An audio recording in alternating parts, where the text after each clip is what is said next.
شروع اللہ کے نام سے جو بڑا مہربان اور نہایت رحم کرنے والا ہے۔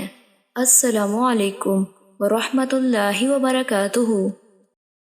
حضرت ابو ہریرہ رضی اللہ تعالیٰ عنہ بیان کرتے ہیں، رسول اللہ صلی اللہ علیہ وآلہ وسلم نے فرمایا، جس نے جمعہ کے روز جنابت کے غسل کی طرح یعنی خوب اہتمام سے غسل کیا، پھر نماز جمعہ کے لیے پہلی گھڑی میں گیا تو گویا اس نے ایک اونٹ اللہ کی راہ میں قربان کیا، اور جو اس کے بعد والی گھڑی میں گیا تو گویا اس نے ایک گائے قربان کی، اور جو تیسری گھڑی میں گیا تو گویا اس نے ایک سنگوں والا مینڈھا قربان کیا، اور جو چوتھی گھڑی میں گیا تو گویا اس نے ایک مرغی کا صدقہ کر کے اللہ کا تقرب حاصل کیا، اور جو پانچویں گھڑی میں گیا تو گویا اس نے ایک انڈا اللہ کی راہ میں صدقہ کیا۔